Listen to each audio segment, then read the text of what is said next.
बिस्मिल्लाहिर्रहमानिर्रहीम। अस्सलामु अलैकुम वरहमतुल्लाहि वबरकातुहू। मेरा नाम है कासिम हुसैन और पेश खिदमत हूँ पॉडकास्ट की सीरीज़ में एक नए पॉडकास्ट के साथ। आज हमारे साथ एक बहुत ही खुसूसी मेहमान और मेरे दोस्त मौजूद हैं, कासिम आगा साहब। कासिम साहब कैसे हैं आप? खैरियत से हैं? जी अल्हम्दुलिल्लाह, I am good, how are you? Thank you, मैं बिल्कुल खैरियत से हूँ, बिल्कुल ठीक हूँ। वैसे तो ये किसी तारुफ़ के मोहताज नहीं है, माशाल्लाह इनकी जो पहचान है, इनका जो काम है, सब जानते हैं। सोशल मीडिया पे भी काफ़ी लोग इनको अच्छी तरह से वाक़फ़ियत रखते हैं इनके साथ। लेकिन फिर भी अगर हम इनके तारुफ़ की बात करें तो सोशल मीडिया में डिजिटल मार्केटिंग, एसईओ, ये तमाम जितनी भी चीज़ें ये इनकी एक्सपर्टीज़ हैं। मज़ीद मैं चाहता हूँ कि ये थोड़ा सा प्रिसाइजली या बहुत डिटेल में अपने बारे में हमें बताएँ, फिर आगे हम इनके साथ गपशप करते हैं। Thank you so much, Qasim bhai, for having me here. The point is that since the start of Technolangs and my career, so there are few of the misconceptions about me that people do not exactly know कि मैं कर क्या रहा हूँ, मैं हूँ कौन और मेरी कंपनी एक्चुअली क्या करती है। बहुत सारे लोग ये समझते हैं Technolangs is an IT training center. Yes, that's right, but that's not the solely IT training center. So I would like to introduce myself as the CEO and founder of Technolangs, an IT company, actually the multi-venture IT company, which is having 4 multiple ventures in it. One is IT training center, the second one is digital marketing agency, the third one is having a call center, and fourth one is just like a community work where we do the tech conferences as well as the chat boards and podcasts like this we are doing here.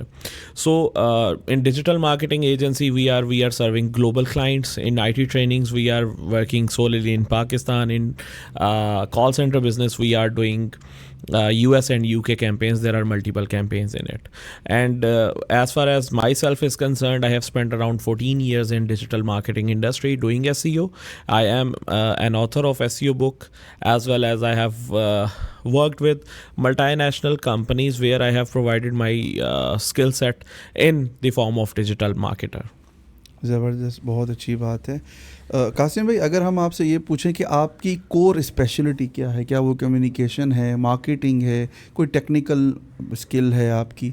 एक अगर आप हमें skill बता सके ताकि आगे जितनी भी हम बात करें ना उससे मिलती जुलती जो हमारी जो है ना सारा टॉपिक हो। ठीक है, अच्छा, मैं ये बताना चाहूँगा कि जैसे आपने कहा कि कम्युनिकेशन है, मार्केटिंग है, एक जो सीईओ होता है, ये आप भी समझते हैं, मैं भी समझता हूँ कि इसकी सारी कलाकारी जो है ना उसके अंदर छुपी होनी चाहिए। But when it comes to के यार what you specializes in, so I specializes in marketing.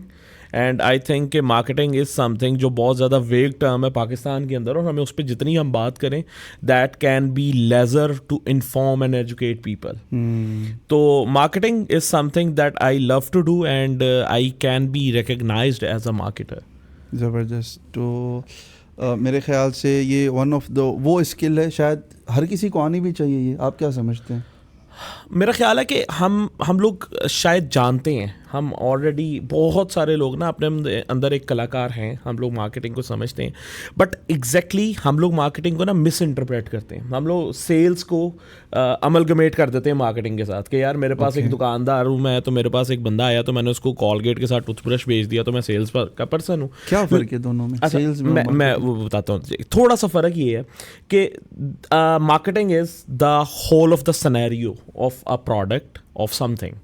एक बंदे को मैंने जहन में, फॉर एग्जांपल, आपसे या मुझसे पहले लोग टूथपेस्ट इस्तेमाल नहीं करते थे जी, बट आज क्या आपके और मेरे बच्चे या फ्यूचर के जो बच्चे हैं वो टूथपेस्ट के बगैर गुजारा कर सकते हैं? नहीं कर सकते। वो क्यों? क्योंकि मार्केटिंग को बेचा, मार्केट ऐसे किया गया ना टूथपेस्ट को कि this is the need of your dental care. ठीक है, अगर आप अपनी डेंटल केयर नहीं करते सो यू आर डन। अच्छा, इसको किया गया मार्केटाइज। अब सेल्स के जो लोग हैं वो मार्केटिंग के बाद आते हैं कि यार मैंने सेंसोडाइन को क्यों ज़्यादा बेचना है और सेंसोडाइन किस तरह ज़्यादा बिक सकता है। This is the part of sales. अच्छा, मैं अब आपको इसका एक एग्जांपल, ट्रू एग्जांपल ये दे सकता हूँ कि आपने मुझे कहा कि कासिम आपने मेरे पास पॉडकास्ट पे आना है। जी बिल्कुल, ठीक है, मैं आपके पास पॉडकास्ट पे आ गया जी, और हमारे थ्रू या आप और मैं पोस्ट लगाएंगे कि यार मैं आज कासिम भाई की पॉडकास्ट पे जा रहा हूँ, तो ये मैंने क्या कर दी? मार्केटिंग। ओके, ठीक है। जब मैंने वहाँ पे पॉडकास्ट कर लिया, रिकॉर्ड करने के बाद अपलोड हो गया, तो वहाँ पे जाके मैंने लोगों को नीचे टैग करना शुरू कर दिया, followers, this guy, that guy, जो हमारे नाउन लोग हैं, ताकि इसको प्रमोट करें। ये मैंने क्या किया, मैंने सेल्स करनी शुरू कर दी कि यार अब मैंने ये काम कर दिया, अब ये प्रोडक्ट को देखो आके। सो एक दुकानदार के पास जब आप चले गए, आपने कहा कि यार अब प्रॉब्लम इज देयर, मेरे दांत पीले हैं और मुझे उनको सफ़ेद करना है, सेंसोडाइन इज समथिंग जो पेस्ट एक एग्जिस्ट करता है। मार्केटिंग क्या करती है, कहती है यार एक टूथपेस्ट है जो तुम्हारे प्रॉब्लम के लिए एग्जिस्ट करता है। सेल्स वाला क्या कहता है, यार मैं तुम्हें ना सस्ते में ये वाली चीज़ देता हूँ, ये टूथपेस्ट का काम भी करेगी और ये साथ तुम्हारी स्ट्रांग भी करेगी दांतों को। ठीक है, तो ये सेल्स वाले मजीद, जिसको कहते हैं ना मार्केटिंग के ऊपर डेंटिंग पेंडिंग करके इसको मजीद बेहतर करके बेचने में आपकी मदद करते हैं। That is sales. So marketing comes first and ends at the last. Sales इनके दरमियान में आती है। सही। अच्छा, मार्केटिंग के अंदर सेल्स और मार्केटिंग के अलावा कोई और कंपोनेंट, कोई और डिपार्टमेंट भी है या सिर्फ यही दो चीज़ें हैं? जैसे मैंने सुना था कि R&D भी मार्केटिंग के अंदर आती है, रिसर्च एंड डेवलपमेंट, और भी बहुत सारी चीज़ें जो मतलब विद इन द मार्केटिंग है। तो और भी कुछ आपके ख्याल से क्या क्या हो सकता है मार्केटिंग के अंदर? अच्छा सर, द पॉइंट इज़ के मार्केटिंग, जैसे मैंने आपको कहा ना, it's a huge world, it contains everything in it. अगर आप देखें कि मैंने आपकी साइकोलॉजी से खेलना है, अब ये एक नेगेटिव वर्ड हो जाता है खेलना है, मैंने आपकी साइकोलॉजी को समझते हुए आपको किसी प्रोडक्ट तक पहुंचाना है, ये एक पॉजिटिव टर्म है। अच्छा, मैंने अब आपकी साइकोलॉजी को समझते हुए किसी प्रोडक्ट तक पहुंचाना है, तो मैं रिसर्च भी करूंगा, मैं आपको समझने की कोशिश भी करूंगा, मैं आपके करीब रहने की कोशिश भी करूंगा, मैं जिसको कहते नहीं है फॉलो करना, मैं आपको फॉलो भी करूंगा, और फिर eight the end of the day मैं डीकोड करके वो स्ट्रेटजी बनाऊंगा जिसके थ्रू मैं आपके करीब रह सकूं, जैसे सोशल मीडिया प्लेटफॉर्म्स के एल्गोरिदम्स करते हैं हमारे साथ। Exactly. There was a time, आपको याद होगा शायद 18-19 में, 2018 या 19 में, तो फेसबुक के ऊपर केस हुआ था ना, जो बहुत अरसा अमेरिका की कोर्ट में चलता रहा कि भाई तुम लोग क्या करते हो जी। तो वो केस का क्या मकसद क्या था और वो किस तरह उससे निकल के आए कि भाई उनका सिर्फ सादा से एक पॉइंट था कि we are doing it for the betterment of the people and user experience. हमारा ये कंसर्न नहीं है कि कासिम हुसैन क्या कर रहा है अपने घर में, हमारा कंसर्न ये है कि अगर वो कुछ कर रहा है तो हम उसको ऐसा एक्सपीरियंस प्रोवाइड करें that leads him towards the right kind of product, the right kind of thing, and the right kind of thing he wants to have in his life. सही सही सही। अच्छा, अब आप क्या समझते हैं जो हमारे नौजवान हैं उनके लिए जो मार्केटिंग है वो कहाँ से सीखना, मतलब इब्तिदा कर सकते हैं? कोर्सेज लें, ट्रेनिंग सेंटर्स में जाएं, ऑनलाइन कोई आप समझते हैं कोई एक रोड मैप है उसको फॉलो कर सकते हैं? क्योंकि आप माशाल्लाह खुद ट्रेनिंग में भी हैं, आप मेंटोर या टीचर भी हैं, बिजनेस भी आप कर रहे हैं, तो आप क्या समझते हैं सही वे क्या हो सकता है इसका? अच्छा, मेरा ख्याल है कि अगर मैं किसी को कहूँगा यार ट्रेनिंग्स लें, तो ये ऐसा लगेगा कि मैं खुद को बेच रहा हूँ, तो ट्रेनिंग्स के ऊपर बाद में आएंगे। दैट्स फाइन, अगर आप खुद को बेच भी रहे हैं, अगर आप value of return of money या वैल्यू एडिशन दे रहे हैं, I just mentioned it from the perspective कि आजकल जो हमारा माइंडसेट है ना, if someone is speaking at a podcast और वो लगता है कि बेचने के लिए बैठा हुआ खुद को, तो in that perspective I was saying. लेकिन देखें, मार्केटिंग को समझना जो है ना, सबसे पहले मार्केटिंग, मैं ये समझता हूँ मार्केटिंग को समझने के लिए आपको अपनी साइकोलॉजी को बिल्ड करना बहुत ज़रूरी है, आपको अपने माइंड सेट को बिल्ड करना बहुत ज़रूरी है। आप ट्रेनिंग कहीं से भी लें, फॉर एग्जांपल आप मुझसे ट्रेनिंग लेंगे तो मेरे काइंड ऑफ एक्सपीरियंस को आप समझेंगे, मेरी काइंड ऑफ अप्रोच को आप समझेंगे। लेकिन मार्केटिंग इज समथिंग जिसको आप ना, मैं आसान लफ्ज़ों में, वैसे मार्केटिंग अगर आपने सीखनी है तो शायद आप इस पॉडकास्ट से सीख सकते हैं। अब इसमें क्या है, मैं वन लाइनर में आपको बताया था, मार्केटिंग इज समथिंग कि आपने एक इंसान, नो दैट्स फाइन, आप कंटिन्यू। ओके, एक इंसान जो फॉर एग्जांपल किसी चीज़ की उसको ज़रूरत नहीं है, आपने उस चीज़ के लिए उसको कन्विंस कर लिया, दैट इज मार्केटिंग। ये सादे लफ्ज़ में मैंने आपको बता दिया। अच्छा, अब लोग कन्विंसिंग को पता क्या समझते हैं, उसको पुश करना, उसको ज़बरदस्ती घसीट के लाना, उसको उस सिनेरियो में, हाँ बड़ा एक फिजिबल सा वर्ड है, घेरना, दैट इज कंप्लीटली रॉन्ग। जो प्रॉपर्टी एजेंट करते हैं पाकिस्तान का कॉन्सेप्ट मार्केटिंग का गलत है ना सर। मार्केटिंग का मतलब ये है कि I am going to convince you कि यार this thing is right to do for yourself. Okay, ठीक है। तो अगर मैं इसकी एग्जांपल दूं तो हमारी टेलीकम्युनिकेशन इंडस्ट्री में, जब हम लोग टेलीकॉम इंडस्ट्री में कॉल सेंटर का बिजनेस सीख रहे थे, तो उसमें उन्होंने दिखाया कि यार, सिखाया गंजे को कंघी बेचना, दैट इज मार्केटिंग सिंपली। अब गंजे को जब कंघी हम बेच रहे हैं, तो गंजे को कंघी बेचने का मतलब ये है कि अब बड़ा फजूल सा सवाल करेंगे, गंजा कंघी क्यों खरीदेगा? हाँ बिल्कुल ठीक है, नहीं खरीदेगा। क्या गंजे के घर में माँ, बहन, बेटे, भाई कोई नहीं है जिनको ज़रूरत है कंघी की या ज़रूरत पड़ सकती है कंघी की. So ultimately you have to convince via strategies, via your plans, your executions के यार ये वो चीज़ है जो तुम्हारे लिए बेहतर है. If you are taking it now, so that's it. अभी कुछ टाइम पहले की मैं आपको बताता हूँ, मैंने जैसे को बताया मेरे पास एक गेस्ट आए हुए थे, तो उनका जो बेसिक पर्पस था वो ये था, उन्होंने एक वॉच लेनी थी अपने बेटे के लिए. ओके. तो मुझे मेरे जहन में आया, मैंने कहा यार जीरो लाइफस्टाइल एक अच्छी आजकल ब्रांड चल रहा है, बहुत ज़्यादा मार्केटिंग कर रहे हैं आजकल. बड़ी क्रेजी मार्केटिंग. तो मेरे जहन में आया, तो मैंने कहा यार चलो मैं इस तरह करता हूँ, मैं ना उनको रिकमेंड करता हूँ कि यार ये बच्चा है छोटा, तो उसके लिए ये ले लेते हैं, 13-14 साल का बच्चा है. अब जब मैंने उनकी वेबसाइट खोली तो उस पर डिस्काउंट चल रहा था उस वॉच पे, 20,999 वाली website watch 8,999 and 12 minutes left. वो टाइम. अब मैं आपको बताता हूँ कि इसमें पूरी मार्केटिंग क्या हुई. मैं पिछले 2 साल से जीरो लाइफस्टाइल की हर ऐड देख रहा हूँ, ठीक है, और जो उसके इन्फ्लुएंसर्स मार्केटिंग वो जो कर रहे हैं मैं उनकी हर वीडियो देख रहा हूँ. देखने के बाद जब मैंने देखा तो मुझे परसों एक ऐड आया था कि 12/12 सेल चल रही है. तो फॉर्चुनेटली उन्होंने आज मुझे पूछा, मुझे तो नहीं पता था, उन्होंने मुझे पूछा, तो मार्केटिंग से, इतनी स्ट्रॉन्ग इन्फ्लुएंसर मार्केटिंग से उन्होंने मुझे कन्विंस कर दिया हुआ था कि यार ये ब्रांड अच्छा है.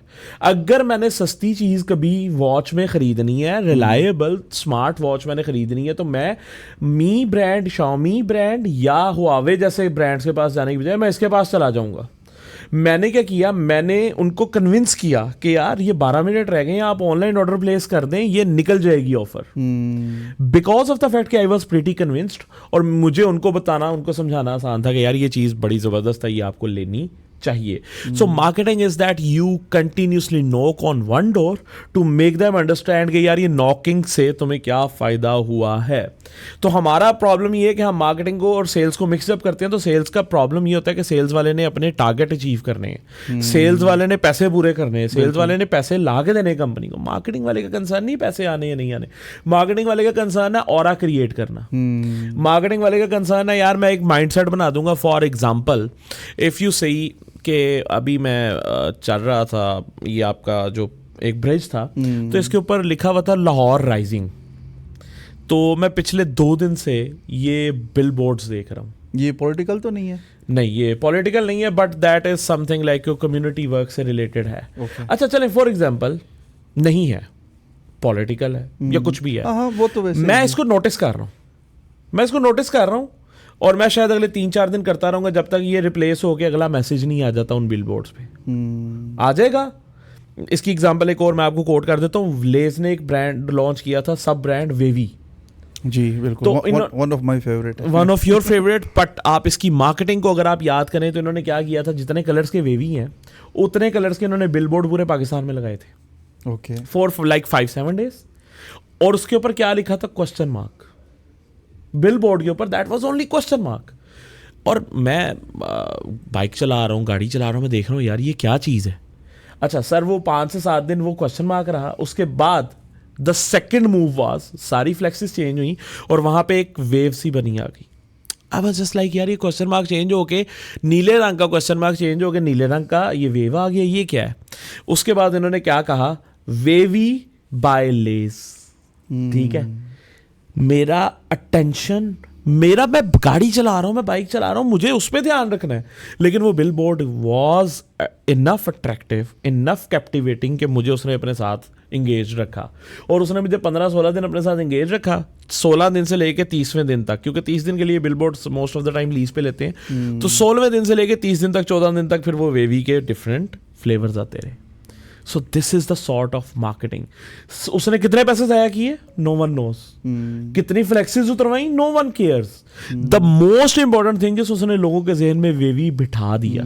उसने खरीदने की बात नहीं की. मार्केटिंग नेवर कंसर्न्स अबाउट के यार मैं तुम्हें पैसे कितने ला के दूंगा. मार्केटिंग ऑलवेज कंसर्न्स अबाउट कि मैं छाप कितनी छोड़ के जाऊंगा. सेल्स वाले क्या करते हैं, सर मैं आपको 10,000 लगा के 50,000 ला दूंगा. तो sales and marketing is having huge difference, but with the very thin line between them, क्योंकि हमें समझ नहीं आती ना कब सेल्स में चले जाते हैं, कब मार्केटिंग में चले जाते हैं. और द प्रॉब्लम इज कि हम लोग मार्केटिंग को जब खींच के लाते हैं ना किसी बंदे को, वो सेल्स हो जाती है. हमें लोगों का जहन बनाना है. तभी तो आजकल एक टर्म भी चल रही है ना, बड़ी मॉडर्न टर्म है, that is marketing funnel. Marketing funnel में क्या है, फिर एल्गोरिदम आते हैं जो हमने डिस्कस किया. कि आपने अभी हम लोग बात कर रहे थे एक आपकी गाड़ी की, ठीक है, हम लोग अगर 2 या 3 दफ़ा इस गाड़ी की बात करेंगे तो उसके सोल्यूशंस और उसके मैकेनिक्स आपको नज़र आने शुरू हो जाएंगे. That is the advancement of technology and that is how marketing funnel works. कि यार एक बंदे को प्रॉब्लम है, उसको उसका सोल्यूशन प्रोवाइड करना शुरू कर दो. आप नया ब्रांड हो, आप पुराना ब्रांड हो, इट डजंट मैटर, प्रोवाइड तो करो solution. When you propose the solution that's marketing. When you propose a package to buy that product that's sales. Okay. So that's what I wanted to tell you about marketing. वो बहुत ही ज़्यादा complicated है इसको समझना, बिलखुसूस मेरे जैसे लोगों के लिए जो मार्केटिंग से जिनका ताल्लुक नहीं. चलें, अच्छा कासिम भाई, आपने माशाल्लाह मार्केटिंग सेल्स हमें बताई डिफरेंट है, फिर आपने साइकोलॉजी की बात की. अब हमारे यहाँ पे क्योंकि मेरा कंसर्न ज़्यादातर होता है नए लोगों के लिए, जो वो क्या सीख सकते हैं, वो क्या कर सकते हैं. तो अब एक नया बच्चा है, अगेन मेरा थोड़ा सा सवाल, मैं वापस आऊँगा उसके ऊपर, वो इब्तिदा कहाँ से करे. अब साइकोलॉजी की ज़ाहिर है वो किताबें तो नहीं पढ़ेगा बैठ के, वो कोई ट्रेनिंग सेंटर आप अगर कुछ बता सकें, आपको भी वो फॉलो करे, कुछ और अगर आप अच्छे नाम बता सकें, कोई अच्छे कोर्सेज बता सकें, ताकि एक कम से कम एक रोड मैप मिल जाए ना लोगों को. और फिर थोड़ा सा ये बता सकें उनकी अर्निंग कब से स्टार्ट हो, क्योंकि ज़्यादा कंसर्न तो सबका यही होता है, ठीक है ना, कि कब से हो सकती है और अंदाज़न कहाँ से वो कमा सकते हैं. फ्रीलांसिंग करें, जॉब करें, इंटर्नशिप करें. तो छोटा सा अगर आप एक रोड मैप हमें बता सकें कि एक बच्चा अभी नया अगर स्टार्ट करना चाहता है तो कहाँ से वो करना चाह रहा है, मतलब वो कहाँ से चीज़ों को आपके ख्याल से एक बेहतरीन तरीके में और एक बेहतरीन अंदाज में कर सकता है.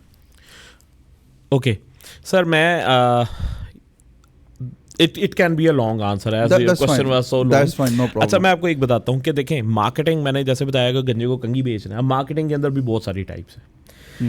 अब एक बंदा कहता है मैंने डिजिटल मार्केटर बनना है, there is a different direction. एक बंदा कहता है मैंने ओवरऑल मार्केटर बनना है, there is a different direction.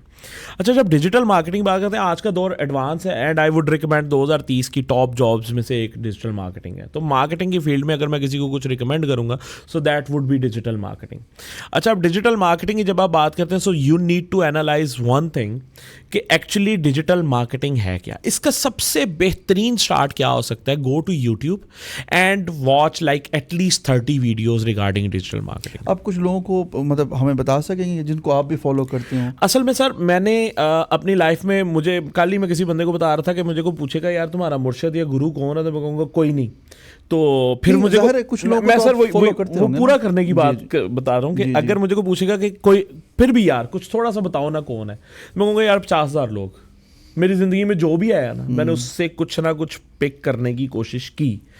I never followed a specific person. When you follow a specific person to blindly you fall into a trap. No, मेरा वो blindly किसी को फॉलो करना मकसद नहीं, हम सब भी सीखते हैं. मैं सिर्फ एक चीज़ ही जो रिकमेंड करता हूँ हमेशा नए लर्नर को, गो टू गोरा learners, teachers.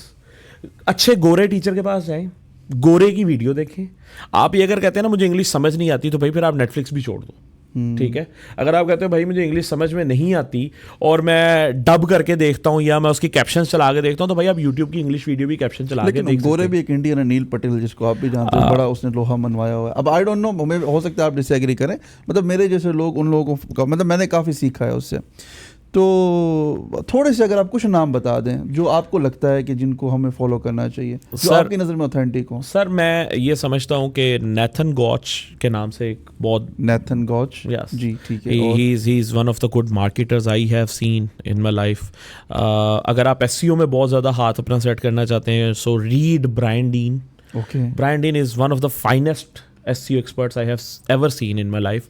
I won't recommend Neil Patel because he sell himself and to sell himself he do something जो required नहीं होता marketing में. But Brian Dean has proven his skills because he was nowhere and he came out of the blue and he changed the way SEO works. Okay. तो इसी तरह अगर आप किसी और, थोड़ा सा डिस्क्लेमर है, व्हेन यू से SEO do you specifically mean about Google या बाकी भी जिस तरह बिंग है या अब ओपन AI है या जिस तरह बाकी चीज़ें हैं? अच्छा, ये यहाँ पे भी एक बड़ा एक लंबा चौड़ा जवाब ये हो सकता है कि आजकल लोग ना SEO को कह रहे हैं SEO is going to get dead और AEO उसको रिप्लेस करेगा. इस पे हम आते हैं, लेकिन अभी मैं वैसे बता रहा हूँ कि ये जो है ना SEO जो है ना, SEO का मतलब क्या है? Search engine optimization. आप इस चीज़ से एग्री करते हैं कि PHP ट्रेवल्स के अंदर सर्च इंजन है? नहीं, हमारे पास तो कोई सर्च इंजन नहीं. अगर किसी ने आगे कहना है कि यार मुझे ये वाली प्रोडक्ट चाहिए आपकी, हाँ, सर्च का बटन है, हाँ, उसके पीछे सर्च चलती है, डेफिनेटली. अगर मैं उसको थोड़ा सा ब्रॉड कर दूंगा सर्च इंजन बन जाएगा. हाँ क्यों? बिल्कुल। क्योंकि डेटा ज़्यादा है जी आपका, क्योंकि डेटा लिमिटेड है तो वो सर्च करता है, जी ठीक है, वो सर्च बार है।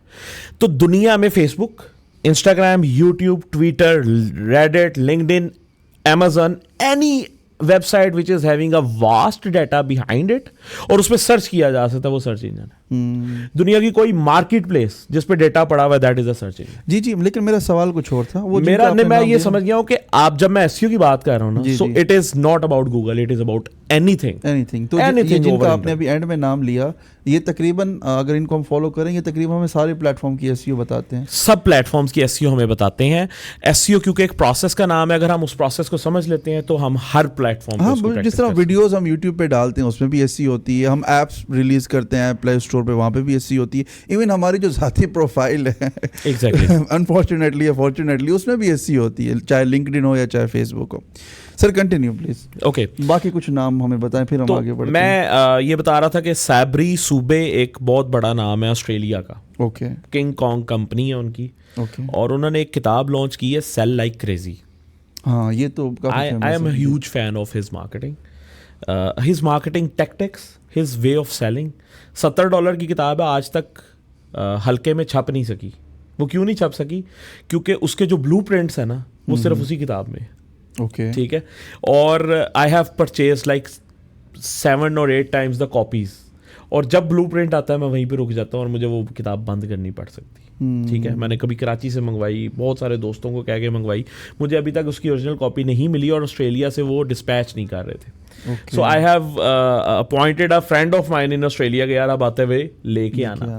तो उसने जब सेल लाइक क्रेजी को लॉन्च किया ना, उसने बहुत क्रेजी मार्केटिंग की, इतनी क्रेजी मार्केटिंग की कि 2-2.5 साल there was no other add.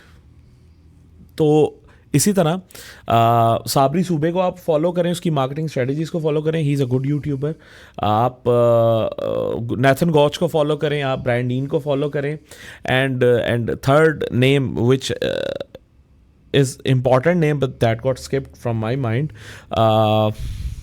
That's fine, हम इस वीडियो के नीचे डाल देंगे। हाँ, वो मैं definitely I'll send that name to you. वो भी एक फॉलो करने की पर्सनैलिटी है। एफिलिएट लैब के नाम से उनका एक कोर्स भी है, ओके, तो आप उसको देख सकते हैं। मेरे ज़हन से बिल्कुल स्किप्ड है, तो I'll send. So उसमें ये है कि इन लोगों को जब आप फॉलो करेंगे ना, तो इन लोगों की पहले YouTube वीडियोस देख लें। जब आप YouTube वीडियोस देख लेंगे ना, तो आपका कुछ बेसिक कॉन्सेप्ट बन जाएगा। जब बेसिक कॉन्सेप्ट बन जाता है, तो फिर $12 या $13 खर्च के आप एक डिजिटल मार्केटिंग के कॉन्सेप्ट्स को समझने वाला कोर्स ले लें। अगर आपको उसका अप्रूवल चाहिए ना कि यार ये कोर्स ठीक है या नहीं ठीक, वो मेरे से पास आ जाए, मुझे फेसबुक पे, इंस्टाग्राम कहीं भी सेंड कर देंगे ये ठीक है, तो मैं आपको कह दूंगा ये ठीक है। नहीं, टेबल ऑफ कंटेंट अच्छा होगा, मैं कहूँगा नहीं लें। ठीक है, आप कोर्स लें, अंडरस्टैंड के होता क्या है। अच्छा, जब ये अंडरस्टैंड कर लिया, फिर आपको समझ में आएगा कि PPC is another big world, SEO is a very different world, email marketing is a gigantic world, लेकिन लोग इसको ट्रीट वैसे नहीं करते। तो जब आपको ये सारी चीज़ें समझ में आएंगी, आप मेरे पास आए, आपके पास आ जाएंगे, यार इसमें से मुझे जो अट्रैक्ट कर रहा है that is SEO for instance, then a direction can be chosen कि यार ये कर सकते हैं। अच्छा, नाउ मूविंग टूवर्ड्स पैसे कब से कमाने हैं।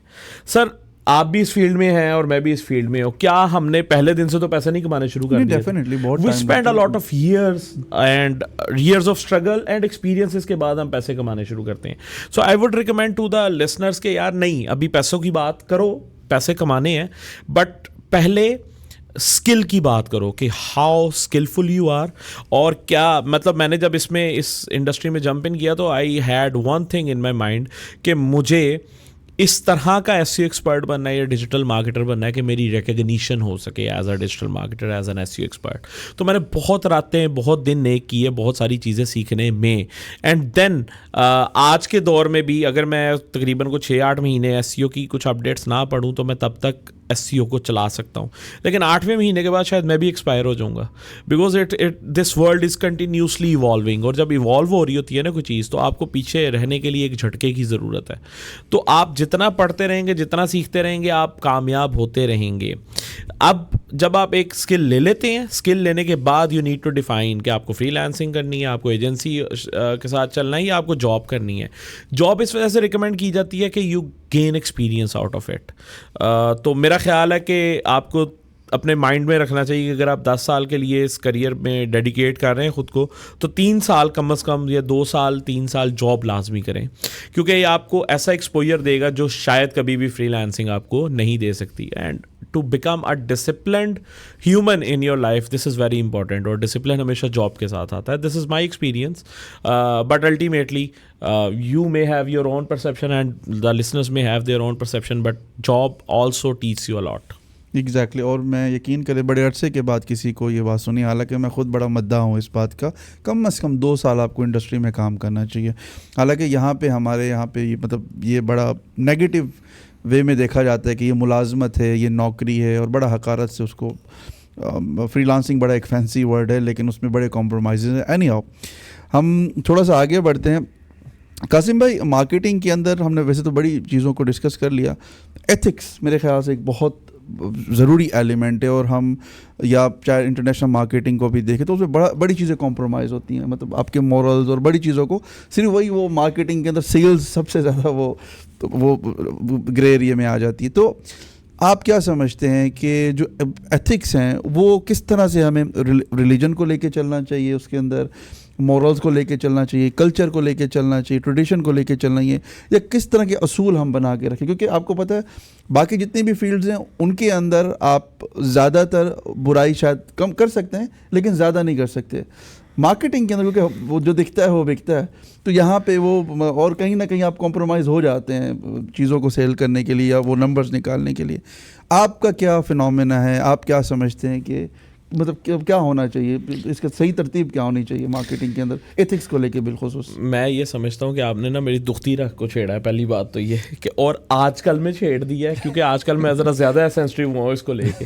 हमारे पाकिस्तानी पर्सपेक्टिव में ना अगर मैं बात करूँ तो बहुत सारे लोग ना जब इस तरह की कोई पॉडकास्ट करता है या कोई बात करता है, तू भी तो पाकिस्तानी है, तू किधर से आया, तू कौन सा बहुत तेरे सुरखाब के पाल लगे हुए यार. लेकिन एक एंगल है ना कि एक आपके घर की तरबियत होती है, एक आपकी ब्रॉडअप होता है, एक आपको एक एनवायरनमेंट मिलता है, उस एनवायरनमेंट के अकॉर्डिंगली आप हमेशा चलते हैं. So there is a boundary to everything. एक बाउंड्री अल्लाह पाक ने बनाई है, एक बाउंड्री अल्लाह पाक ने बना के जब इंसान को दे दिया ना, तो उसके अंदर से बाहर निकलना फिर अल्लाह ने नामुमकिन कर दिया है ना. बिल्कुल. तो इसी तरह फिर हमारे नबी करीम सल्लल्लाहु अलैहि वसल्लम ने एक बाउंड्री बनाई कि भाई ये आपका दीन है, इसके अंदर रहते हुए आप जो मर्जी करते हो. अच्छा, अब प्रॉब्लम ये, जैसे आपने कहा ना कि हम दीन को करें, कल्चर को करें, किसको प्रेफर दें, मोरल्स को दें. अच्छा, यहाँ पे मैं ये समझता हूँ हम लोग एक ना लफ्ज़ बड़ा गलत बोलते हैं, दीन और दुनिया. ओके. हम लोग एक लफ्ज़ बोलते हैं दीन और दुनिया, दीन एंड दुनिया. एंड क्यों? दीन ही तो सारी दुनिया है. बेशक. क्या हमारा दीन इतना इनकम्प्लीट है कि वो हमें एथिक्स नहीं सिखाता? क्या हमारा दीन इतना इनकम्प्लीट है कि हमें प्रोफेशनलिज्म नहीं सिखाता? क्या हमारा दीन इतना इनकम्प्लीट है कि हमें ट्रांजैक्शनल रूल्स नहीं सिखाता? क्या हमारा दीन इतना इनकम्प्लीट है कि वो पॉलिसीज बनानी नहीं सिखाता? मिसाके मदीना पढ़े जाके पॉलिसी पूरे मुल्क की बना दी, पूरे शहर की बना दी. तो हम लोग कहते हैं हमारे से एजेंसी पॉलिसीज नहीं बनती. क्यों नहीं बनती भाई? सब हो सकता है. The point is you need to learn ethics from दीन. You need to learn Deen properly. You need to practice. और अच्छा होता पता क्या है, हम दीन सीखने जाते हैं उनसे जो एक्चुअली दीन सिखाते हैं. जो प्रैक्टिसिंग दीन होता है ना, मैं फॉर एग्जांपल प्रैक्टिसिंग दीनदार हूँ, और किस तरह कि मैं प्रोफेशनली उसको प्रैक्टिस कर रहा हूँ. तो मैं आपको जो चीज़ सिखा सकता हूँ वो शायद मौलाना साहब आपको नहीं सिखाएंगे, क्योंकि सारे प्रैक्टिकल चैलेंजेस तो मैंने देख लिए हैं. आज के दौर के प्रैक्टिकल चैलेंजेस मैंने देख लिए. So what you need to do is you need to go to मौलाना टू लर्न कि यार क्या हुआ. Then you need to go to a person who has practically implemented those things, and then you can imagine कि यार अब आपने अपने हिसाब से इसको अपने सिस्टम में कैसे इंप्लीमेंट करना है. But at the end of the day ethics is something जो हमें एज अ कौम, as professionals, as experts of anything, हमें दुनिया में कहीं भी खड़ा नहीं होने दे रही इस टाइम, लिटरल मीन्स में. और वो वजह क्यों है? वो वजह इंटरनेट नहीं है. Blame the internet the way you want to. वो वजह पाकिस्तान मुल्क नहीं है, वो वजह गवर्नमेंट नहीं है, वो हम खुद हैं. हम खुद इतने गंदे हैं कि हम अगले बंदे से कमिट करते हैं डिलीवरी $5,000 वाली, और हम उसको डिलीवरी देते क्या है $300 वाली, और हम उससे पैसे क्या मांग रहे हैं $1,000. Huge difference in all of these things. तो भाई आप $5,000 की कमिटमेंट कर क्यों रहे हो? और जब आप कर रहे हो तो आप उसको अंडर डिलीवर कर क्यों रहे हो? जब आप ये कर चुके हो तो आप उससे पैसे क्यों ज़्यादा मांग रहे हो? ये बहुत बेसिक एथिक्स हैं. And believe me, listeners and the children, the kids who are trying to be in this industry, क्योंकि मैंने चिल्ड्रन की बात इस वजह से की, आज की जेन जी बहुत जल्दी फ्रीलांसर बनती है ना. तो इट इज़ ऑलवेज कि आपको बड़ों की बातें नहीं समझ में आती. और अगर आज आप प्रोफेशनलिज्म के साथ साथ एथिक्स सीखेंगे ना, मैं ये समझता हूँ कि फिर मैंने भी गलत बात कर दी, साथ साथ प्रोफेशनलिज्म में एथिक्स सीखेंगे. इट इज़ रियली इंपॉर्टेंट कि एथिक्स के बगैर कोई प्रोफेशनलिज्म नहीं है. मुझे कासिम भाई के साथ बहुत पुराना रिलेशन है, but this is very professional and ethical कि मैं उनसे पूछ के उनका टाइम लेके आऊँ. हमारे यहाँ एथिक्स को भूलने में 1 सेकंड लगता है. यार कासिम भाई के साथ तो 5 साल से सेटिंग हो रही है, जब मर्जी जाकर उनका दरवाज़ा खोल दिया. भाई क्यों? He is not my servant, he is not there for me. And ultimately आप खुद को भी डिसरिस्पेक्ट कर रहे हो और अगले बंदे को भी डिसरिस्पेक्ट कर रहे हो. So what you need to learn is कि आप जो भी करें आप बाउंड्रीज में रहते हुए करें. अच्छा, एक जो जड़ है ना, वो हमेशा क्या है? झूठ. झूठ तो हमेशा जड़ रहेगी. आप मार्केटिंग कर रहे हैं, आप झूठ बोल रहे हैं. आप किसी को कुछ डिलीवर करने जा रहे हैं, आप झूठ बोल रहे हैं. आप किसी के साथ कमिट करने जा रहे हैं, आप झूठ बोल रहे हैं. झूठ जब जड़ है तो फिर फसाद तो रहेगा. You can not eradicate it. लेकिन what we can do is, what we can try is, हम वो झूठ बोलें जो नुकसानदेह नहीं है. पहली बात तो ये कि झूठ बोलना नहीं है ना. अब झूठ में फॉर एग्जांपल मैं ये कहूँ कि यार मैंने किसी एक बिजनेस को 47% रिजल्ट डिलीवर किया था, मैंने किसी बिजनेस को 37% रिजल्ट डिलीवर किया था, 10% मैंने एग्जैजरेट करके बता दिया. नुकसान नहीं है किसी का. मेरा जो बिजनेस 37% था वो कहेगा हाँ यार इन्होंने मुझे रिजल्ट तो डिलीवर किया था लेकिन वो 37% थे. तो जो नया क्लाइंट होगा कहेगा यार वो 37 कह रहा है, तुम 47 कह रहे हो. तो इतना जब आप झूठ पकड़ा भी गया तो क्या करोगे? उसको जस्टिफाई कर दोगे कि यार मैंने 47 इस वजह से कहा कि मेरे पैरामीटर्स ये हैं, उसके पैरामीटर्स ये हैं, दैट्स इट. लेकिन eight the end of the day आपने एक क्लाइंट को सर्व ही नहीं किया और आप उसे कहोगे यार मैंने इस क्लाइंट के साथ 450% उसका रेवेन्यू जनरेट करके उसको यहाँ से यहाँ पहुँचाया है. So that is something you are over committing. 10% का गैप तो कवर कर दोगे, 450% का कैसे कवर करोगे? ठीक है. और फिर द पॉइंट इज़ के हम लोग जिन जिन प्रॉब्लम्स में घुसते जा रहे हैं ना कासिम भाई, उसमें एक बड़ी इम्पॉर्टेंट चीज़ ये है कि हम लोग ना हराम और हलाल का जो डिफरेंस है ना वो भूल चुके हैं, स्ट्रेट अवे भूल चुके हैं. And why is that so? Quick money and attractive things are getting us towards this point कि यार टिकटॉकर आज का 5 करोड़ रुपया उड़ा रहा है अपनी शादी के अंदर. तो यार दिस इज़ रियली क्रेजी. यार मैं क्यों नहीं करूँगा? मैं भी तो ये कर सकता हूँ. अगर ऐसा होता तो क्या, मैं जस्ट नॉट टू एग्जैजरेट, क्या मोहम्मद बिन कासिम एक ही होता? क्या खुलफाए राशिदीन के बाद जितने हमें एग्जाम्पल्स मिलती हैं आज तक की, क्या वो एक एक नाम ही होते?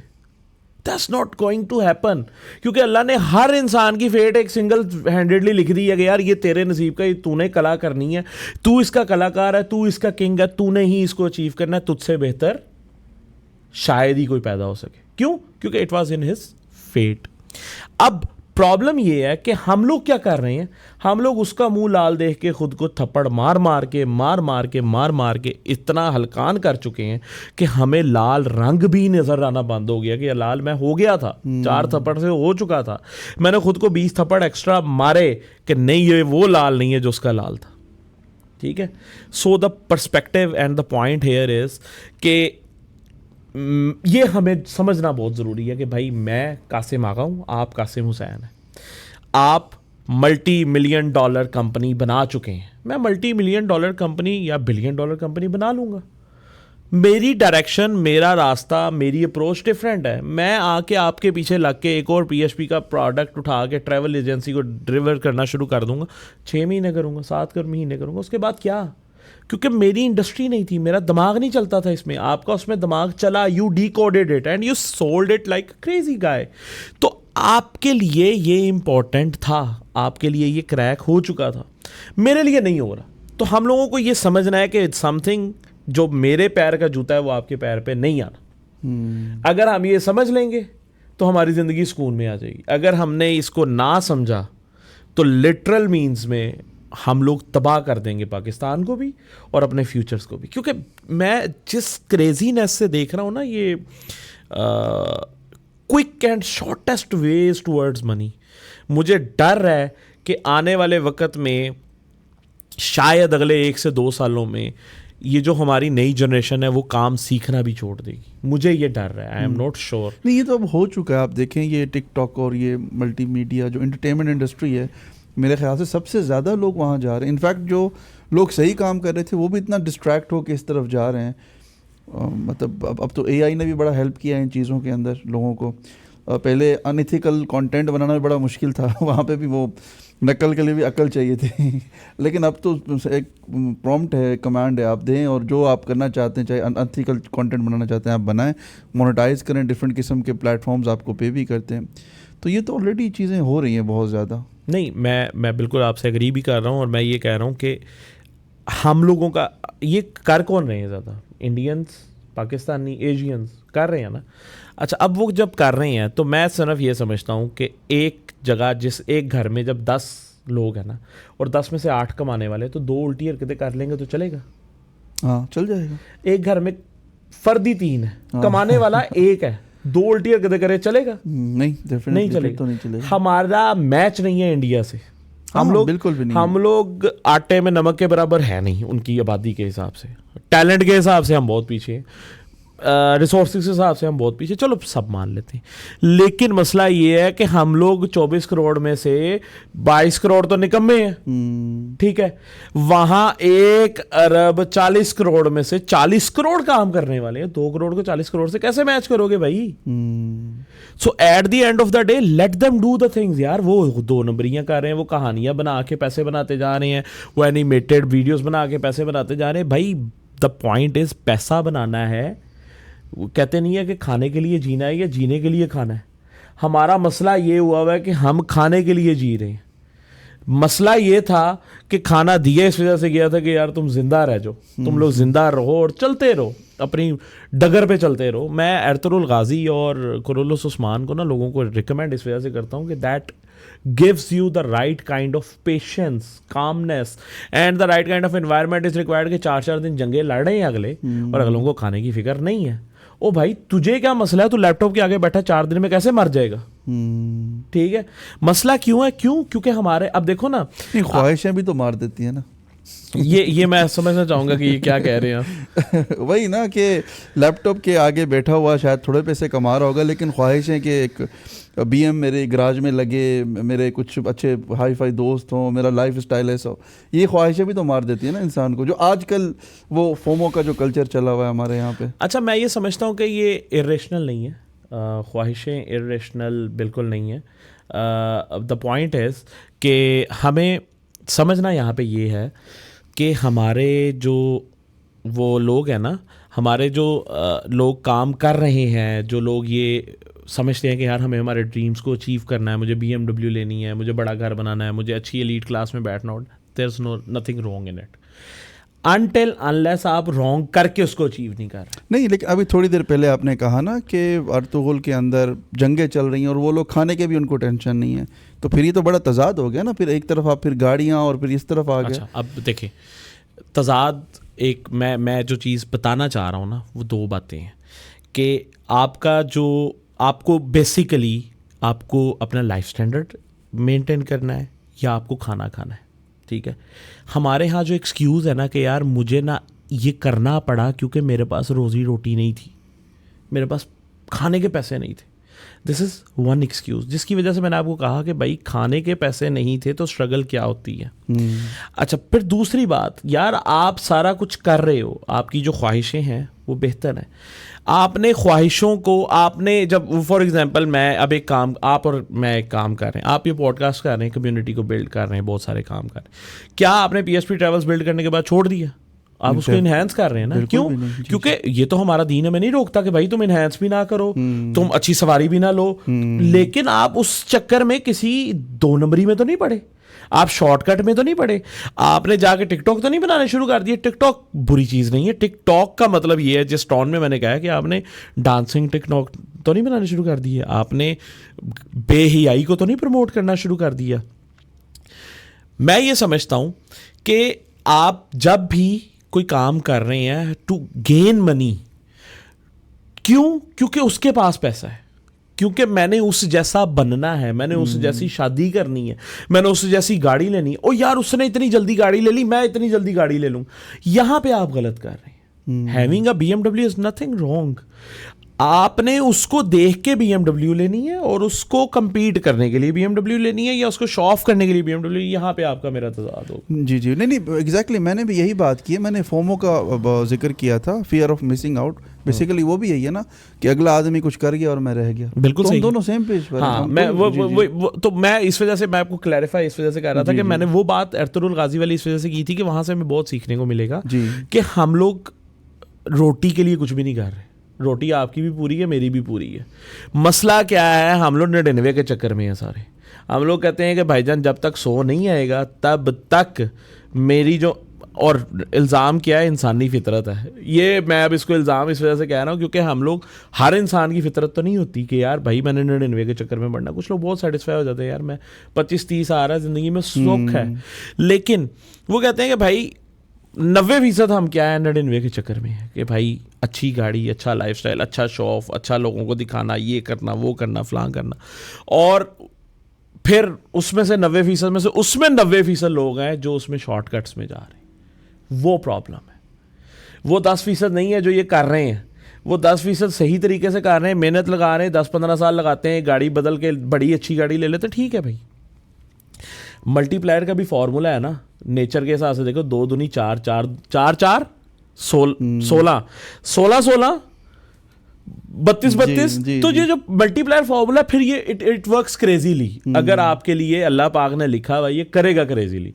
लेकिन आप खुद 2 जमा 2 जमा 4 जमा 6 मल्टीप्लाई बाय 8 खुद करने की कोशिश करोगे, so you will definitely get stuck in something. और this is where ethics are missing. और मैं ये समझता हूँ कि हमारे माँ बाप, और इंक्लूडिंग यू एंड मी, हम औलाद की तरबियत में कमी छोड़ते हैं कि यार हम लोग कहते हैं वो देखो तुम्हारे कज़न ने गाड़ी ले ली, वो देखो वो कर गया, तूने क्या किया। तो बचपन से कहना शुरू कर देते हैं, शुरू से ना। और बचपन में तो बड़े छोटे मोटे कंपैरिजन होते हैं ना, बड़े होके। लेकिन बच्चे वो भी बड़ा फील करते हैं, चाहे वो नंबरिंग हो, चाहे वो कपड़े हो, चाहे वो कुछ भी हो। बच्चों का ब्रॉडअप खत्म हो जाता है सर। बच्चों का जहन वहीं तक रह जाता है कि यार मैंने इसको बीट ना किया तो पता नहीं क्या हो जाएगा।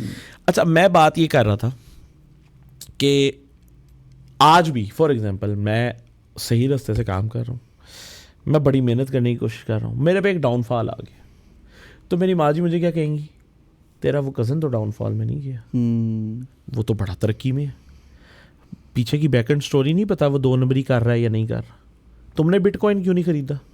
वैसे पूरी ज़िंदगी मेरे घर वाले मुझे कह रहे हैं कि यार तुमने दीन के मुताबिक चलना है, फिर मुझे कह रहे हैं तुमने बिटकॉइन क्यों नहीं खरीदा। अरे भाई मेरी डायरेक्शन क्या है मुझे बता दो ना, कि भाई मैंने या दीन को फॉलो करना है या मैंने पैसा बनाना है। अगर मैंने पैसा बनाना है तो फिर बड़े वाहियात किस्म की एग्जांपल है भाई, फिर 2 नंबर लोगों के पास सबसे ज़्यादा पैसा है, ठीक है। तो भाई मसला ये है कि हमारे माँ बाप की जो तरबियत है ना, they are dual minded, they are divided between the classes, कि यार वो मेरी सहेली अगे निकल गई। लेकिन मुझे लगता है शायद कहीं ना कहीं वो खुद भी गलत नहीं है, मतलब उनको भी यही पता है। मैं हमेशा एग्जांपल ये देता हूँ कि भाई मैंने बड़े होके बाप बनना है ना, मैनू होना की पता ना, मैं वही सिखाऊंगा जी। मेरे जैसा करैक्टर जो सारी जिंदगी शरारती रहा, अपने दोस्तों को से छेड़ता रहा, करता रहा, पढ़ा के बाप बन गया। जब बाप बन गया तो यार वो अपनी सोच से बढ़ के क्या बताएगा ना। तो मैंने ये नहीं कहा कि भाई मेरे माँ बाप या आपके माँ बाप, मैंने ओवरऑल पेरेंट्स की बात की है कि पेरेंट्स अगर ठीक हो जाए ना, आज के दौर के पेरेंट्स, कि भाई बच्चे को, अच्छा अब बहुत डिफरेंट कॉन्सेप्ट था कि मैंने किसी को कहना कि यार बच्चों को ना टेकन 7 खिलाओ, इसका ज़हन है खिलाओ, इसको वर्ल्ड चैंपियन बनाते हैं, क्या बकवास कर, ये भी कोई चीज़ है। आज जाके पूछो, अरसलान ऐश ने एग्जांपल सेट कर दी ना, उसने कहा मैं 7 टाइम वर्ल्ड चैंपियन रहा हूँ, भाड़ में जाओ तुम लोग कौन हो, मैंने पूरा जापान, टोक्यो, ये वो सब उड़ा आया हूँ, कोरिया उड़ा आया हूँ। अब आज के दौर में टेकन 7 पीछे रह गया, कहते हैं टिकटॉकर बनो बेटा, मोबाइल ऐसे नहीं ऐसे पकड़ना है जी। ओ यार तुम्हें तो समझ ही नहीं है कैसे बनाते हैं वीडियो, इधर आओ तुम्हें मैं बताता हूँ। 12 साल 11 साल के बच्चे को बता रहे हैं, देखो रजब भट्ट ऐसे कह रहा था, ऐसे वीडियो पकड़। ओ तो भाई ये जनरेशन तबाह हो रही है। एथिक्स माँ बाप की तरफ से आने। माँ बाप कौन सा है, मुझे आप ये बताएं, आपने अपने पिछले पूरे 1 साल में ऐसा को माँ बाप देखा है जो कह रहा है यार बेटा नमाज़ पढ़ ले, और नमाज़ पढ़ने का तरीका सिखाने के लिए तुझे मैं अपने साथ सरोज़े पे लेके चलूँगा? लेके क्यों नहीं जाते? एक माँ बाप आप मुझे बता दें, आपकी इतनी उम्र हो गई है, मेरी 31 साल उम्र हो गई है, मैंने आज तक नहीं देखा जिसने कहा बेटा तू सरोज़े पे जाएगा, यार तुम ना टाइम गुजारो मस्जिद में, तुम मस्जिद में ना, हम लोग क्या कहते हैं बेटा अकेडमी से पूरा लेक्चर लेके आया करो, और खुतबे के टाइम पे वो जब बयान हो रहा होता है तो एक दिन लेट चले गए मस्जिद से, बयान सुन रहे थे दोस्तों के साथ बैठे, तो माँ जी ने कहा कि यार तुम पागल हो, तुमने बयान क्या सुन के करना था, तुम आ जाते घर, तरावियाँ ख़त्म नहीं हो गई थी। तो ये ब्रॉडअप है जो हमारे से एथिक्स ख़त्म कर रहा है, ये वो ब्रॉडअप है जो हमसे प्रोफेशनलिज्म ख़त्म कर रहा है, ये वो ब्रॉडअप है जो हमसे सच ख़त्म कर रहा है, ये हमें निन्वे के चक्कर में डाल रहा है, ये वो ब्रॉडअप है जिसके लिए हमारी पूरी की पूरी नस्लें रिस्पॉन्सिबल है। कि भाई मैं हूँ ना, मैं ये बात कर रहा हूँ तो मैं शायद अपनी औलाद के लिए ये सोचूंगा, करेंगे नहीं करेंगे दैट्स देयर फेल। मेरे लिए इंपॉर्टेंट चीज़ ये है कि भाई मैंने उनको इस चीज़ पे चलाना है, मैंने उनको इत्काफ़ पे बिठाना है, मैंने उनको मस्जिद में बैठने की बरकत बतानी है। जब ये समझ जाएंगी ना चीज़ें तो फिर धंधा भी कर लो भाई, धंधे के टाइम पे धंधा करो ना। तुम्हारी उम्र ही नहीं है 14 साल की उम्र में पैसे कमाने की, तो तुम्हें किसने कहा तुम अरफा करीम रंधावा बनो? तुम्हें नहीं ज़रूरत। एवरीवन कैन नॉट बी अरफा करीम रंधावा। बिल्कुल बिल्कुल सही बात है आपकी। लेकिन मेरे ख्याल से हम थोड़ा सा ज़्यादा आगे चलेंगे। इनफैक्ट ये तो जो पेरेंटिंग वाला है इस पे तो हमें मेरे ख्याल से पूरा एक सब्जेक्ट है, इस पे हमें पूरा एक पॉडकास्ट अलग से करना पड़ेगा। हम थोड़ा सा वापस आते हैं टेक्निकल और आजकल जो मॉडर्न चैलेंजेस हैं एसईओ के अंदर, बिलखुसूस मैं उस पर बात करूँगा। जैसे ओपन एआई का सर्च इंजन, इस पे आपकी क्या नज़र है, आप क्या समझते हैं कासिम भाई कि आने वाले टाइम में जो एसईओ है बिलखुसूस उसमें क्या चेंज होने वाला है मज़ीद, और क्या चैलेंजेस आने वाले हैं? देखें जी, ये जो आंसर इंजन्स आए हैं ना, ये तो आज की इनोवेशन है ना। मैं 2019 की बात बताता हूँ आपको, वॉइस सर्च की। वॉइस सर्च क्या कर रहा था? Voice search was making things very easier for the people कि यार तुम सर्च करो what is Google, what is an apple, why doctors recommend an apple a day. ठीक है, बच्चों ने बड़े बड़े फजूल सवाल पूछने शुरू कर दिए वॉइस सर्च से। अच्छा, तो वहाँ से कॉन्सेप्ट निकल के आया आंसर इंजन का कि यार पूरी की पूरी दुनिया आज की, जैसे जैसे मैं आपको एक एग्जांपल देता हूँ, जैसे जैसे इनोवेशन आती है ना, या जैसे जैसे अवेयरनेस आती है, तो आपकी क्वेश्चंस बढ़ते हैं। आपको किसी चीज़ की अवेयरनेस आएगी तो आप सवाल तो पूछेंगे ना, ये क्या चीज़ है, किस तरह है। डेफिनेटली, तो बिल्कुल। आज की जो दुनिया है ना, अवेयर इतनी हो चुकी है कि उनको हर चीज़ के बारे में सवाल पूछना है, दुनिया की हर चीज़ के बारे में। मैं आपको एग्जांपल देता हूँ कि आज मैं किसी अपने दोस्त के पास बैठा हुआ, तो उन्होंने मुझे कहा मैं ढालकी जा रहा हूँ। ढालकी या धलाकी, पता कुछ इस तरह का कुछ शहर का नाम था जो सिंध के पास था। तो मुझे पता नहीं था, मुझे लगा यार कोई बाहर का शहर है। मैंने क्या किया, मैंने फ़ौरन जाके लिखा व्हाट इज़ ढालकी।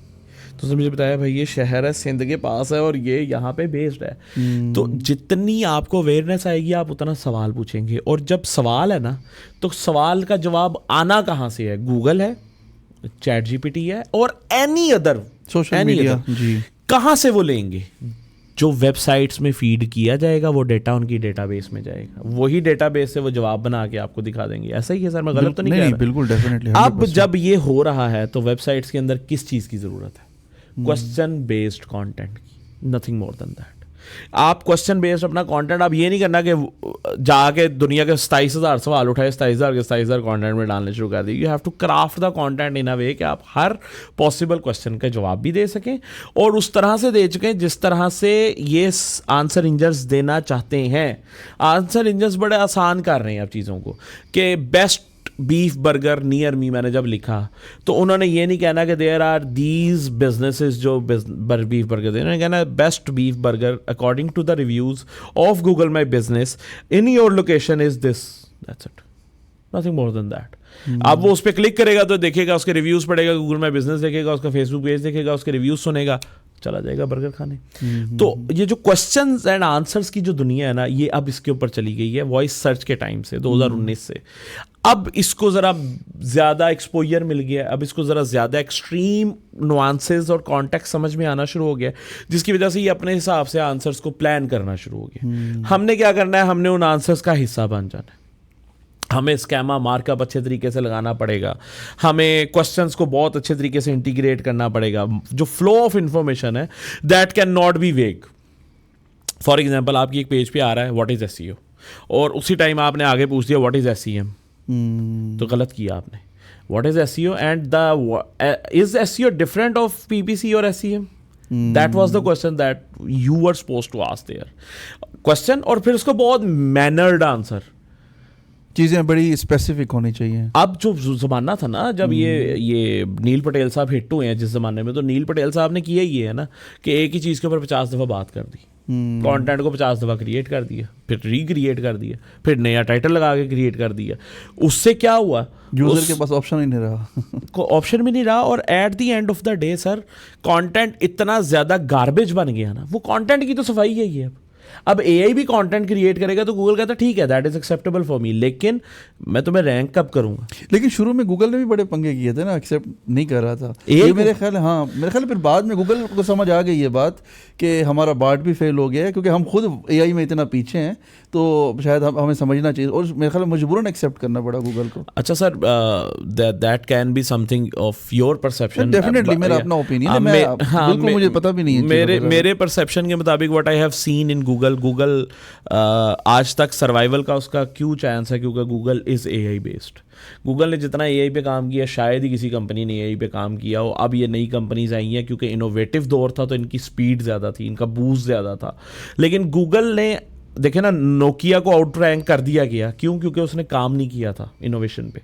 गूगल का प्रॉब्लम ही ये है कि वो इनोवेशन पे काम करना छोड़ता नहीं है, और जब आप इनोवेशन पे काम करने छोड़ेंगे नहीं तो आप पीछे कैसे रह सकते हैं? उसने एआई को एक्सेप्ट इस वजह से नहीं किया था क्योंकि वो चाहता था कि जो मैंने सिस्टम करोड़ों साल लगा के, करोड़ों रुपए अरबों लगा के बिल्ड किया हुआ, मुझे उसको चेंज ना करना पड़े जी, लेकिन करना पड़ा, अमेंड ना करना पड़े। That was the problem only. उसको वो अरबों रुपया दोबारा इन्वेस्ट करना पड़ा है और उसने दोबारा उस सिस्टम को चेंज कर लिया है। Google amends with the time, लेकिन कब उसका एंड है मैं तो नहीं ये बता सकता, लेकिन अगर उसने एआई को अडॉप्ट ना किया होता तो अब तक खत्म हो चुका होता। जितनी स्पीड में जीपीटी ऊपर गया है, जिस मैसिव स्पीड पे उसने जीपीटीज बनाने का ऑप्शन दिया है, सब डेड हो जाना था। लेकिन गूगल ने क्या किया, गूगल ने कहा कि ठीक है भाई, जनरेटिव एआई से मेरे से जवाब ले जाओ, ना आ जाओ तुम जीपीटी पे। अब तो सर्च में भी आ गए, जब सर्च करते हैं ना, ये मैं कुछ दिन से देख रहा हूँ, वहाँ पे भी आंसर्स आ रहे हैं एआई के। बिल्कुल, उसने फीचर स्निपेट्स को खत्म किया। फीचर स्निपेट्स वर दोज जो वेबसाइट से आंसर फेच करते थे और टॉप पे दिखाते थे। 3 फॉर्मेट से, लिस्ट थी, पैराग्राफ्स थे और टेबल्स थे। उसने क्या किया, उसने कहा उसको खत्म करो, जनरेटिव एआई का आंसर फीचर स्निपेट को रिप्लेस किया है। और फीचर स्निपेट किसकी रिप्लेसमेंट में आया था? गूगल एड्स की रिप्लेसमेंट में आया था। तो गूगल क्या कर रहा है, अपने ही एड्स को रिप्लेस करके फीचर स्निपेट लाया, फीचर स्निपेट को रिप्लेस करके जनरेटिव एआई लाया। तो ये भी तो इनोवेशन है ना, और इवोल्यूशन है ना। तो Google is taking it up, और मेरा ख्याल है कि हम लोग आगे आने वाले वक्त में, अभी भी जीपीटी तो लिंक अटैच करता है ना कि आप ये लिंक खोल लें, यहाँ से चले जाएं। आगे आने वाले वक्त में एईओ, आंसर इंजन ऑप्टिमाइजेशन, जैसे ASO, app search and optimisation, तो AEO is going to be the future of SEO. Okay, और हम जितना ज़्यादा कंटेंट के साथ प्ले करना सीख जाएं। अच्छा, अब प्ले करने में भी अगेन यूज़र एक्सपीरियंस कभी कंप्रोमाइज नहीं होना। Google is only concerned about user experience. Okay, अच्छा, यूज़र एक्सपीरियंस क्या होता है कि मैंने एक दफ़ा वेबसाइट खोली, उसमें लिखा हुआ था, मैंने ढूंढा हु इज़ कायदे आज़म, मुझे कायदे आज़म के ऊपर कुछ पोस्ट बनानी थी, तो मैं हु इज़ कायदे आज़म, तो मैंने कहा जी पहले पाकिस्तान के बानी थे, और वेबसाइट ख़त्म। What the hell is this? Google का ऐसी शिट नहीं चलेगी। अब आपको चेंज करना पड़ेगा। कायदे आज़म, हु इज़ कायदे आज़म उसने लिखना था तो मैंने तो बता दिया था, नॉलेज ग्राफ दे के, नॉलेज कार्ड दे के कि भाई कायदे आज़म ये है। 3 लाइनें उसने पढ़ ली, 3 लाइनें पढ़ के उसने तुम्हारी वेबसाइट पे क्लिक किया, तो तुम पागल हो, तुम उसको कह रहे हो कायदे आज़म ये है। मुझे इसके ऊपर डिटेल चाहिए, इतनी डिटेल चाहिए कि वो जब बंदा आया तो उसके इंटेंट को समझो और उसके इंटेंट के अकॉर्डिंगली आंसर्स पूरा एक विकीपीडिया निकाल दो उसके सामने। ऑब्वियसली। और विकीपीडिया देखें, आज के दौर में विकीपीडिया कहीं भी नज़र नहीं आता। क्यों? क्योंकि विकीपीडिया में मसला ये था कि हज़ारों कंट्रीब्यूटर्स थे। अच्छा, गूगल पे तो आ रहा है वो। मेरा पर्सपेक्टिव ये है कि टॉप 10 में बहुत रेयर रह गया है ना। अच्छा, वो मसला यही हुआ ना कि 10 हज़ारों कंट्रीब्यूटर्स थे और हज़ारों के हज़ारों कंट्रीब्यूटर्स कर कर क्या रहे थे, हजारों के हजारों कंट्रीब्यूटर्स अपना डेटा दे रहे थे, अननेसेसरी इंफॉर्मेशन। भाई मुझे एक इंफॉर्मेशन चाहिए ही नहीं, मैं बात कर रहा हूँ एटम क्या होता है, मुझे एटम से रिलेटेड बात बताओ और बात खत्म करो। तुम मॉलिक्यूल की एक्सप्लेनेशन में क्यों जा रहे हो, मॉलिक्यूल क्यों होता है उसकी एक्सप्लेनेशन में क्यों जा रही है, ये अननेसेसरी कंटेंट है, इसको खत्म करो। एटम से रिलेटेड ये बम धमाका बनाने में इस्तेमाल होता है, ठीक है बता दो। ये एटम यहाँ तबाही में जा रहा है, बता दो। एटम ने ये काम खराब किया था, बता दो। एटम कितने टाइप्स का, ये बता दो। एटम यूज करना है केमिस्ट्री में, नहीं करना, ये बता दो। एटम से रिलेटेड तुम हजारों लाखों लफ्ज लिख दो, सेंसिबल, मुझे एक्सेप्टेबल है। सो रेलिवेंसी, यूजर एक्सपीरियंस, ये सारी चीज़ों के ऊपर गूगल इस टाइम बहुत स्टक है।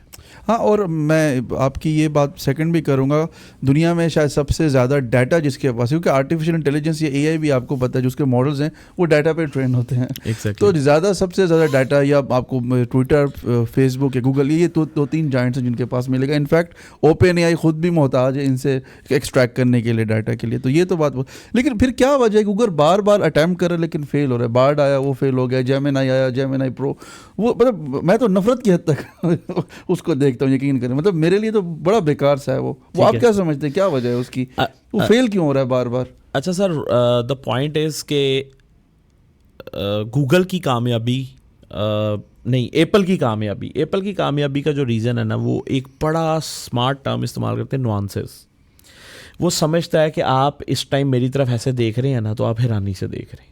एप्पल ने ये काम करने की कोशिश की जितना उन्होंने एआई असिस्टेंट बनाए, एप्पल एआई असिस्टेंट या जो भी चीज़ें बनाई, जिसमें सीरी भी थी। हाँ, तो गूगल जो है ना, गूगल असल में आर्टिफिशियली इंटेलिजेंट तो है, लेकिन गूगल नुआंसेस को नहीं समझ पा रहा कि जो मल्टीपल नुआंसेस आ रहे हैं ना। मैं ये समझता हूँ कि गूगल माई बिजनेस से अगर वो अपना डेटा पूरा फेच करें ना, Google My business is the true example, जहाँ पे वो हर चीज़ की ट्रेनिंग में लैक भी कर चुके हैं और सीख भी बहुत कुछ चुके हैं। तो अगर वो उस गूगल माई बिजनेस के डेटा को इंटीग्रेट जब तक नहीं ना छेड़ेंगे, तब तक उनका डेटा इधर उधर होता ही रहेगा।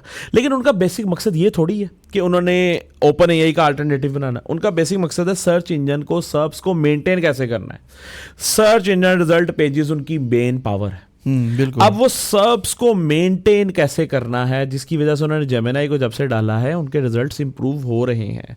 उनको एआई असिस्टेंट नहीं देना किसी को भी, उनको एआई सर्च देनी है, एआई ओरिएंटेड सर्च।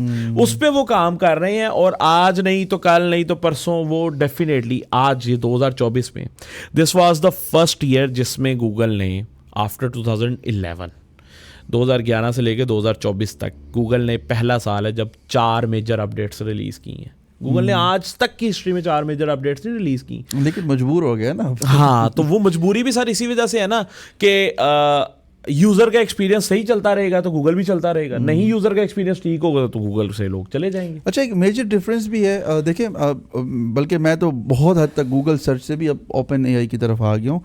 प्रमोट नहीं करना चाहिए, बट जो मेरा ज़ाती एक एक्सपीरियंस है वो मैं शेयर कर रहा हूँ। गूगल पे हम जाके जब कोई चीज़ सर्च करते हैं, जैसे आपने हु इज़ कायद आज़म की बात की, तो पहले तो यही था हमें वेबसाइट्स के लिंक्स आएंगे, और हर वेबसाइट पे कासिम आगा ने कुछ लिखा है, कासिम हुसैन ने कुछ लिखा हुआ है, तो एंड ऑफ द डे हम किसी ह्यूमन से इन्फॉर्मेशन ले रहे होते थे। वो गलत भी हो सकती थी। ओपन एआई ने जनरेटिव एआई के थ्रू जो डाटा उसके पास था, जैसे भी बना के उसने उधर ही आपको दिखा दिया। मतलब वो आपको किसी और बंदे का डाटा नहीं दे रहा, वो एआई के थ्रू जैसे भी बना के आपको उधर दिखा रहा है। तो ये एक बहुत बड़ा मेजर डिफरेंस गूगल में और ओपन एआई के अंदर आ गया। तो इस तरह की जो सर्च थी, मतलब सर्च भी बहुत सारी ना, अगर मैं कोई प्रोडक्ट बाय करना चाहता हूँ डेफिनेटली मैं गूगल पे जाऊँगा, मैं ओपन एआई पे वो भी सर्च नहीं करूँगा, क्योंकि ई कॉमर्स का इतना एलिमेंट नहीं है ओपन एआई के अंदर। लेकिन वो वाली जो ऑडियंस है जिसको कुछ कंटेंट, कुछ इन्फॉर्मेशन चाहिए थी, वो तो मेरे ख्याल 90% गूगल से जा चुकी हुई। आप क्या समझते हैं? सर मेरा ख्याल है कि उनका जाना बनता भी था। पहली बात तो ये कि जो लोग रिसर्च कर रहे होते हैं या इन्फॉर्मेशन ढूंढ रहे होते हैं ना, उन लोगों का टाइम वेस्ट होता था वेबसाइट्स पे जाके। जो बेसिक रीज़न है उनकी सक्सेस का ओपन एआई की, कि they are not wasting time. But one thing that lacks in OpenAI or any other assistant, that is कि उनका डेटा कितना ऑथेंटिक है। और ऑथेंटिसिटी को गूगल ने आज तक मेक श्योर करने के लिए उन वेबसाइट्स को कभी रैंक नहीं किया जो अनऑथेंटिक थी, या उनके पीछे अनऑथेंटिक ऑथर था। आप ये भी जानते हैं कि वो वेबसाइट के ऑनर को भी ट्रैक कर रहा है। जब वो वेबसाइट के ऑनर को ट्रैक कर रहा है तो वो क्या कहता है कि यार तुम डेंटिस्ट हो, तो तुम्हारा डेंटिस्ट का ब्लॉग है, डेंटिस्ट बेस्ड ब्लॉग को मैं तुम्हें रैंकिंग दूंगा क्योंकि तुम्हारा पूरा नॉलेज ग्राफ ही डेंटिस्ट से रिलेटेड। अब जब वो उस लेवल तक जा रहा था ना, तो ऑथेंटिसिटी के लिए लोग आज भी वापस आके गूगल से पूछते हैं कि क्या ये ठीक है, या ये डाटा यहाँ पे है, क्या ये नंबर्स ठीक हैं? फॉर एग्जाम्पल वो कहता है यार 45% मैंने लोगों को देखा है जो अब इसको इस्तेमाल करना शुरू कर दिया है। यस ठीक है, तो आप गूगल, आपको यकीन ही नहीं आता कि यार ये तो नंबर ही इरेशनल है, इतनी तो आबादी नहीं है इस काम में जितनी इसने नंबर्स बना दिए। तो फिर उस ऑथेंटिसिटी के लिए आप गूगल के पास जाते हो। So authenticity will remain the main problem, क्योंकि एआई खुद से जनरेट करके देगा। और शायद कहीं ना कहीं दोनों की मेरे ख्याल ऑडियंस भी डिफरेंट है, वो कंपटीशन में नहीं है मुझे लगता है ओपन एआई या गूगल। अगर हम देखें तो मतलब बहुत सारी ऐसी कैटेगरीज है जिसको गूगल कैटर कर रहा है, ओपन एआई नहीं कर रहा। लेकिन नुकसान तो हुआ है ना गूगल को। हाँ वो तो गूगल का स्कॉलर डिस्टर्ब हुआ है, गूगल स्कॉलर बहुत ज़्यादा डिस्टर्ब हुआ है, गूगल के अपने सर्व्स बहुत सारे डिस्टर्ब हुए हैं। Eight the end of the day Google को नुकसान तो हुआ है डेफिनेटली, लेकिन द प्रॉब्लम इज के गूगल को रिप्लेस करना जो है ना वो तब तक नामुमकिन है जब तक एईओ या आंसर इंजन एक पूरा बिजनेस मॉडल नहीं लॉन्च कर देता। देखें, मैं अगर पूरा बिजनेस देखें, मैं यहाँ पे एक बात करता हूँ कि आप यूज़ करना शुरू कर दें आंसर इंजन्स, प्रोडक्ट कहाँ से खरीदेंगे? सर्विसेज कहाँ से खरीदेंगे? आप उसे कहेंगे चैट जीपीटी को जाके कि भाई मुझे ना एसईओ करवानी है तो मुझे अच्छी सी कंपनी दे दो, क्योंकि यार यहाँ से जाके कंपनी ले लो, तो कंपनी निकाल दी, तो आप उसका क्या करोगे? गूगल पे जाके उसकी ऑथेंटिसिटी चेक करते हो, अब बहुत कुछ देखते हो। तो रिप्लेस करना इतना आसान नहीं है अनटिल अनलेस ये बिजनेस मॉडल ना बन जाए, जिस तरह गूगल ने इसको बिजनेस मॉडल बनाया। और गूगल की एक और मुसीबत भी है ना, गूगल के 200 प्रोडक्ट्स हैं क्या क्या रिप्लेस कर क्या रिप्लेस और उसी डेटा बेस पे तो वो गूगल इतना बड़ा बना है ना सर, कि एप्पल स्टोर का डेटा, यूट्यूब का डेटा, गूगल का डेटा, गूगल के अब देखें ना गूगल पिक्सल के नाम से जो ये फोन्स आ गए हैं, अभी मैं स्मार्ट वॉचेस देख रहा था, जितना डेटा उसके पास है। मैं गूगल पिक्सल यूजर हूं मैं भी। हाँ, तो वो डेटा रिप्लेस कहाँ से करना है? डेटा जब तक रिप्लेस नहीं होगा कोई दुनिया की, अब देखें ना कितने ही लोग गूगल की एपीआई लेके अपनी प्रोडक्ट्स बना रहे हैं, अपनी सर्विसेज बना रहे हैं, और जैसे आपने कहा कि ये भी मोहताज हैं eight the end of the day. बहुत सारा स्कैटर्ड डेटा ये फेसबुक, लिंक्डइन और उधर से ले रहे हैं, लेकिन बहुत ज़्यादा ऑर्गेनाइज डेटा कहाँ से आ रहा है? गूगल से आ रहा है जी। सारी तकरीबन सारे कहीं ना कहीं। तो अल्टीमेटली यूज़र जनरेटेड कंटेंट के लिए हमें बाकी जगहों पे जाना पड़ता है, लेकिन ये यूज़र जनरेटेड कंटेंट पे जब नहीं जाना, ऑर्गेनाइज डेटा पे जाना है, बहुत ऑथेंटिक डेटा पे जाना है, तो Google is the only problem. Exactly मेरे ख्याल से हमने बहुत सारी बातें कर ली और हमारा टाइम भी पूरा हो चुका है। कासिम भाई आपका आने का बहुत शुक्रिया, बहुत मज़ा आया। हम कोशिश करेंगे इस तरह के सेशन हम महीने में, हफ्ते में, जब भी आपके पास टाइम हो, इस तरह से हम बात करते रहेंगे। मज़ीद मार्केटिंग के हवाले से, ज़ाती आपका जो एक्सपीरियंस है या एक्सपोजर है ज़िंदगी का, उसके हवाले से, या कोई भी किसी भी तरह कोई एक इख्तितामी बात आप करना चाहें तो ओवर टू यू। मैं जी इख्तिताम यहाँ पे करूँगा कि लाइफ इज़ टू शॉर्ट। अगर आपको कामयाब होना है ना, तो आपको एक चीज़ सीखनी पड़ेगी। ये मैंने रिसेंटली एक किताब में सीखी है, और वो ये है कि you have to become pig headed, disciplined and determined. मैं पूरा लफ्ज़ इस वजह से बोलता हूँ, pig headed, disciplined and determined. ये उर्दू में भी बताया हमें। अच्छा, पिग हेडेड का मतलब ये होता है कि खरदमाग किस्म का, ज़िद्दी किस्म का, डिसिप्लिन्ड और डिटरमाइंड। अब उसको मतलब ये है कि यार मैं असूल पसंद भी हो जाऊं और जिस चीज़ के पीछे पड़ा हूं उसको कभी नहीं छोड़ूंगा। ठीक है, इस हद तक आप ये काम जब कर लेंगे ना, तो आपकी ज़िंदगी में कोई ऐसी चीज़ नहीं है जिससे को आप अचीव करने से रुक सकते। ये कहीं ना कहीं लॉ ऑफ अट्रैक्शन में भी आता है। मे बी इट कैन, वो भी इन्हिसार हो जाता है आपकी ज़ात के ऊपर ना, आप चीज़ें होती नहीं और आप उसको बिलीव करना शुरू कर देते हैं कि वाकई ऐसा है। अच्छा सर, वो maybe you can related to that, लेकिन ये जो मैं बात कर रहा हूँ ये प्रैक्टिकलिटी में है कि आपने सोचना नहीं है। हाँ। नहीं, आपने सोचना नहीं है, आपने आज से करना है। कि मैं इसकी एग्जांपल देता हूँ, उसके बाद हम इसको वाइंड अप कर देते हैं। कि मैंने ना 1 मिनट मीटिंग का जो ट्रेंड था उसे ख़त्म कर दिया। अब वो क्या था, मेरे ऑफिस में एक बंदा आया, नॉक किया, सर जी 1 मिनट है? हाँ जी है। 25 मिनट ले गया। दूसरा आया, सर जी 1 मिनट एक बात करनी थी। 40 मिनट ले गया। तो एक एनालिसिस के मुताबिक 97 घंटे जो है ना आपके 1 साल के, वो सिर्फ इस काम में गुजरते हैं। अब 97 घंटे को मैंने जब उसको किया ना कि यार मैंने ना इन लोगों की 1 मिनट मीटिंग को ख़त्म करके इनको वीकली मीटिंग में फेंक देना, हर डिपार्टमेंट को 1 घंटा वीकली दे दिया। जब दिया तो फिर अगले दिन सुकून हो गया, लेकिन फिर जब मंडे आया, मंडे को रश पड़ गया, सर जी 1 मिनट, सर जी 1 मिनट, सर भी यहाँ पे पिग हेडेड डिसिप्लिन चाहिए था। आपने उसका जितना मर्जी रोले, जो मर्जी कर ले, मुझे तेरी बात नहीं सुननी। Weekly meeting, go and wait, जो तुम्हारे मेमोज है ना उनमें जाके लिख दो कि तुमने मुझसे ये बात करनी थी। वीकली मीटिंग आएगी, तुम्हारा घंटा आएगा, मुझसे बात करना। सबसे पहले पिग हेडेड डिसिप्लिन खुद हुआ, सबसे पहले पिग हेडेड डिटरमाइंड खुद हुआ, फिर जाके अपनी टीम को किया। उस दिन से 97 घंटे, 40-45 लोगों के 97 घंटे मेरी कंपनी में प्रोडक्टिव ऐड हो गए। ज़बरदस्त। ठीक है, सो अल्टीमेटली आपने जो भी अचीव करना है ना, और मैं एक आखिरी बात ये करता हूँ कि एक ना कंसिस्टेंसी जो है ना, मैं अपनी ज़िंदगी में एक चीज़ समझता हूँ कि कंसिस्टेंट हो ना आप, जब आपको दुनिया की कोई चीज़ मात नहीं दे सकती। वो कोई भी चीज़ है, अल्लाह पाक की ताकत के अलावा कोई भी चीज़ है ना, तो आपको मात नहीं हो सकती अगर आप कंसिस्टेंट हो। तो मैं उसकी एग्जांपल ये देता हूँ कि दरवाज़ा आपने खटखटाना है, दरवाज़ा तब तक खटखटाना है या खुल ना जाए या टूट ना जाए। ठीक है, तब तक खटखटाएंगे जब तक खुलेगा नहीं या टूटेगा नहीं। ये दो चीज़ें जब तक अचीव नहीं होंगी pig headed determination and discipline के साथ, तब तक आप कामयाब नहीं हो सकते। दिस इज़ द मैसेज जिससे मैं ये कह सकता हूँ कि आप लोग अपनी लाइफ को ना बांध लें अपने साथ, आपकी ज़िंदगी बड़ी सुकून में आ जाएगी इंशाल्लाह। जी बिल्कुल, मैं भी इत्तेफाक करता हूँ। कंसिस्टेंसी और ये जो दूसरी टर्मिनोलॉजी थी मेरे लिए फ़िलहाल समझना ज़रा मुश्किल है, but and of the day जिस तरह की इन्होंने बात की, आई टोटली एग्री कि अगर आप अपनी ज़िंदगी के अंदर ये मुस्तकिल मिजाजी और बड़ा ज़िद्दीपन के साथ लेके आएँ तो डेफिनेटली आपको फ़ायदा होता है। मेरा नाम है कासिम हुसैन और मेरे साथ है काजिम आगा साहब। इनकी जितनी भी प्रोफाइल्स हैं, इनकी कंपनी की जो भी डिटेल्स हैं वो हम डालेंगे नीचे डिस्क्रिप्शन में। आप इनसे रब्ता करें, इनको फ्रेंड रिक्वेस्ट भेजें, इनकी ऑफिस जाएं। फैसलाबाद में ये होते हैं, यहाँ लाहौर में भी होते हैं आप। Yes.